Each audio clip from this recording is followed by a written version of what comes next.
সাগরে টানা বৃষ্টিতে জলমগ্ন পান বরজ, মাথায় হাত চাষিদের। বঙ্গোপসাগরে সৃষ্ট নিম্নচাপের জেরে গত কয়েকদিন ধরে চলা অবিরাম বৃষ্টিপাতে বিপর্যস্ত সাগর দ্বীপের জনজীবন।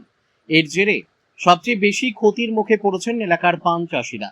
টানা বৃষ্টির কারণে সাগরের মন্দিরতলা চক, ফুলডুবি সহ বিভিন্ন এলাকার পান বরজগুলিতে জল জমে গেছে। জলের তলায় তলিয়ে গেছে বহু পান গাছের নিচের অংশ। স্থানীয় পান চাষিদের সূত্রে জানা গেছে, তাদের পরিবারগুলির একমাত্র জীবন জীবিকা এই পান চাষের উপরই নির্ভরশীল। এভাবেই বরজে জল জমে পান গাছ পচে নষ্ট হতে শুরু করলে তাদের পথে বসার উপক্রম হবে। এই চরম বিপদের দিনেও হাল ছাড়তে নারাজ ক্ষয়ক্ষতির মুখে পড়া চাষিরা। বরজের যে অংশগুলি এখনো কিছুটা রক্ষা করা সম্ভব, সেগুলি বাঁচাতে মরিয়া হয়ে উঠেছে তারা। পাম্পিং মেশিনের সাহায্যে বরজের ভেতর থেকে জল সেচে দ্রুত তা বাইরে বের করার কাজ চালিয়ে যাচ্ছেন কৃষকরা, যাতে কোনো মতে গাছগুলিকে বাঁচানো যায়।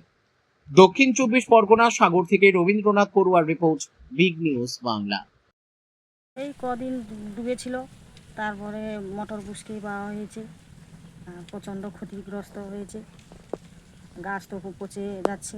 আমরা এখন কি করব? আমরা তো চাষি, কি করব আমরা এখন? এর উপরে তো আমাদের নির্ভরশীল। মেশিন দিয়ে পাওয়া হচ্ছে, গাছ তো মরেও যাচ্ছে, পচে যাচ্ছে, মরে যাচ্ছে, ফপসা লেগে যাচ্ছে, সবই তো হচ্ছে, দেখতে তো পাচ্ছ। যেটুকু আছে এরপরে যদি না বৃষ্টি কমে তাহলে কি কি করব? কি করে আমাদের চলবে? যদি না বৃষ্টি কমে তাহলে কি এগুলো আরো দিনের পর দিন এরকম করতে হবে। আজ 1 মাস আমরা এরকম করছি। কতটা সমস্যায় পড়তে হচ্ছে? প্রচণ্ড সমস্যা। এখান থেকে জ্বরও হচ্ছে, সর্দি কাশি জ্বর, রাত দিন সবসময়ের জন্য বাড়িয়ে পড়ে আছি, কাদা ছুটে ছুটে। কি নাম আপনার? সোনালী মাইতি।